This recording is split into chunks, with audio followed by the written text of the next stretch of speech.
Bienvenidas y bienvenidos a un nuevo episodio del ciclo Revisitando la crítica de la razón pura, consecuencias epistemológicas y políticas, a 300 años del nacimiento de Immanuel Kant. Como dijimos, para responder al problema de la metafísica será necesario identificar los juicios propios de la ciencia, preguntarse por sus fundamentos y finalmente decidir si esa clase de juicios son posibles en el dominio de la metafísica. Entonces, una vez establecida la necesidad de la presencia de los juicios sintéticos a priori en las ciencias, Kant pasa a demostrar la existencia de este tipo de juicios en las dos ciencias consumadas de su época, la matemática y la física. En primer lugar, intentará demostrar que los juicios de la matemática pura son sintéticos y a priori. Como hemos dicho, lo que Kant quiere subrayar con el carácter sintético de los juicios es la idea de que el predicado no está contenido en el concepto sujeto, y eso es lo que hace que en un juicio de esas características se agregue nuevo conocimiento, un conocimiento que no estaba incluido en el concepto sujeto. Esta es la estrategia utilizada por Kant para mostrar que juicios de la matemática, tales como 7 más 5 es igual a 12, o la recta es la distancia más corta entre dos puntos, son sintéticos y a priori. Para demostrarlo va a recurrir a la distinción entre intuiciones puras y empíricas. Kant señala que, en la medida en que los juicios de la matemática se refieren a las intuiciones puras del espacio y del tiempo, y no a objetos dados a la experiencia, entonces se trata de juicios sintéticos y a priori. Leamos lo que dice en los prolegómenos.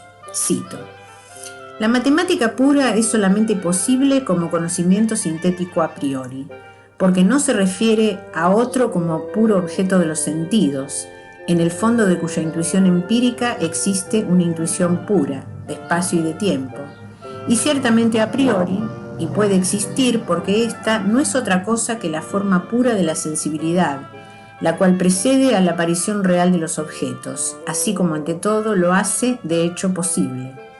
Pues esta facultad de intuir a priori no concierne a la materia del fenómeno, esto es, a lo dado en su sensación, ya que esto constituye lo empírico, sino solamente la forma de la misma, al espacio y al tiempo. Fin de cita. Prolegómenos, parágrafo 11.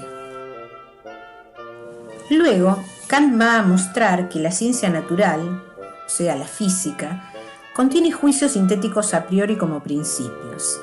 Esto significa que además de los juicios empíricos, cuyo origen se encuentra en el intercambio entre nuestra sensibilidad y las cosas mismas, este punto lo aclararemos más adelante, en la ciencia natural existen otra clase de juicios que no necesitan del recurso a la experiencia para ser formulados.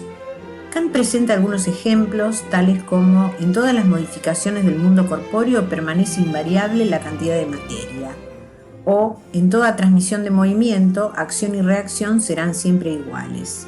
En estos casos, Kant utiliza el mismo argumento. Cito: en efecto, en el concepto de materia no pienso la permanencia, sino solo su presencia en el espacio que llena. Sobrepaso pues realmente el concepto de materia y le añado a priori algo que no pensaba en él. La proposición no es por lo tanto analítica, sino sintética, y no obstante es pensada a priori.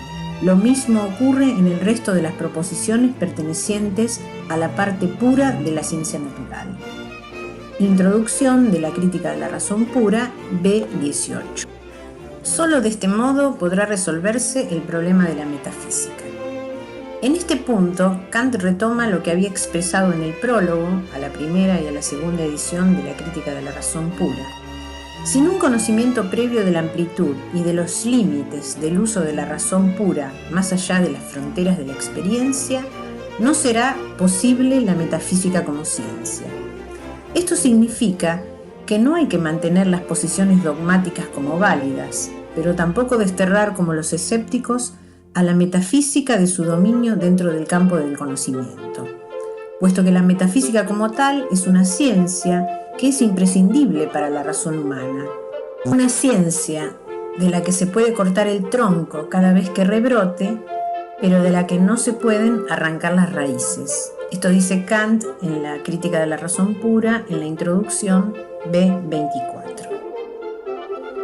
Kant introduce entonces una nueva disciplina en el terreno del conocimiento, una ciencia que bajo el nombre de crítica de la razón pura se ocupe de someter a examen, el tribunal al que hacía referencia en el prólogo a la primera edición, a la razón misma, de analizar sus fuentes y sus límites, antes de construir el sistema de conocimientos al que aspira la razón pura.